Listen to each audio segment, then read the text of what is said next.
É um paradoxo a Terra se mover ao redor do Sol e a água ser constituída por dois gases altamente inflamáveis.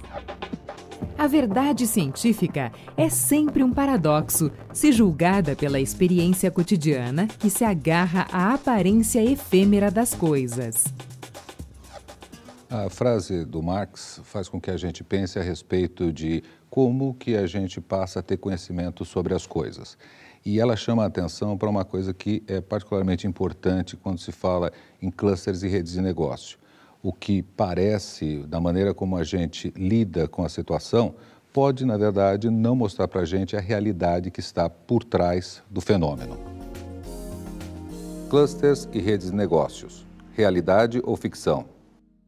A ideia a ser tratada nesse momento é se efetivamente existe clusters e redes, já que, a priori, esse tipo de agrupamento de negócios vem existindo nos últimos 2 ou 3 séculos, mas sempre houve uma certa reticência, uma certa dificuldade em se aceitar que, de fato, eles existissem como fenômenos em si. Para que a gente entenda esse processo, que é um processo que chama a atenção pelo fato de que, mesmo existindo, e agora isso está claro, se levou tanto tempo para se admitir a existência, nós precisamos começar a falar sobre administração, sobre o início de administração e enxergar a evolução que a administração acabou atravessando durante esse século XX, onde ela começa como realmente teoria da ciência, até os momentos atuais.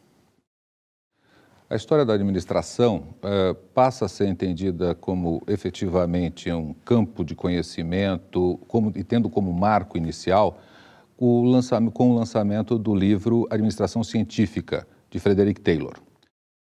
Nesse livro, ele dá as primeiras definições de como aconteceria uma administração, e ele particularmente demandava isso. Ele tinha uma série de operários não qualificados e, ao mesmo tempo, equipamentos, e tinha que fazer com que isso implicasse numa produção ao final. Portanto, Taylor começa a fazer um trabalho no qual ele define quais são as operações que têm que ser feitas, em quanto tempo, e nesse sentido ele passa a sistematizar toda essa operação de chão de fábrica onde os operários estavam. Nesse sentido, pode-se dizer que foi o primeiro momento onde começou a se falar em produção em massa. Uma ideia muito interessante a respeito do que era esse momento, o que acontecia nesse momento, é ilustrada com o filme Tempos Modernos, do Charlie Chaplin. Vamos acompanhar um trecho do filme para discutir depois o que é possível perceber a respeito desse momento na administração.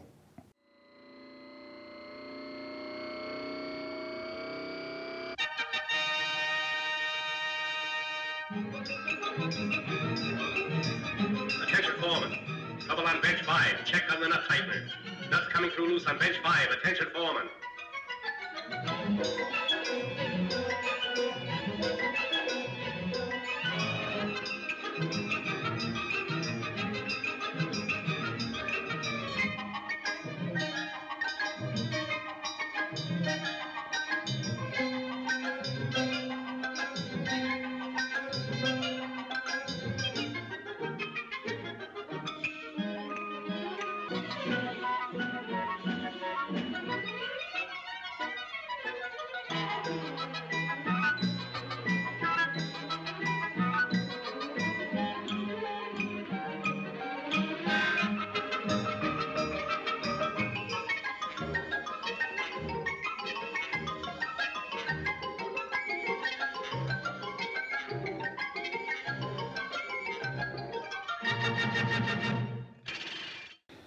Depois de ver esse filme, o que chama a atenção é que, num primeiro momento, se altera o ritmo de produção. Quando se altera o ritmo de produção, todos os funcionários passam a ter que desempenhar suas funções de uma maneira mais rápida. O que é interessante é que cada um deles tem uma função, e mesmo quando um perde o passo, os outros são obrigados a recuar, porque aquele precisa realizar a operação e os outros não estão preparados.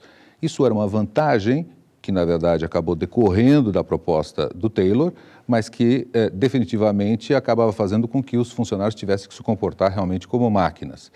No fundo, isso está muito ligado a quem realmente incorporou esse tipo de procedimento, que foi o Ford. Ford, na verdade, levou às últimas consequências a proposta da administração científica do Taylor.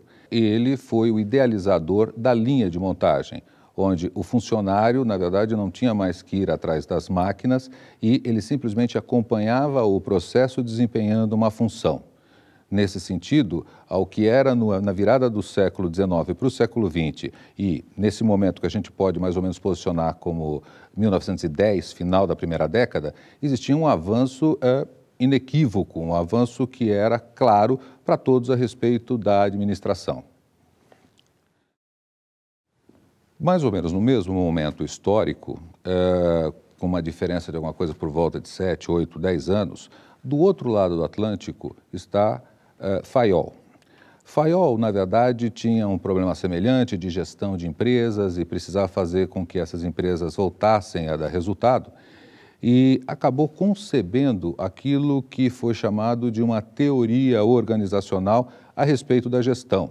Diferente do Taylor, que tinha uma ideia de sistematização do que acontecia na produção, no chão de fábrica, Fayol propunha uma estruturação que até hoje diversas empresas utilizam, que é de como deve acontecer a gestão, a autoridade. Então, aspectos como a cadeia de comando, como a unicidade, autoridade, responsabilidade, enfim, vários dos elementos que hoje ainda são utilizados são de autoria de Fayol.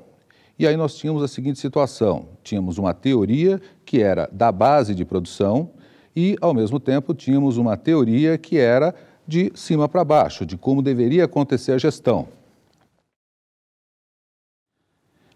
Nesse sentido, faltava exatamente algum tipo de conexão entre as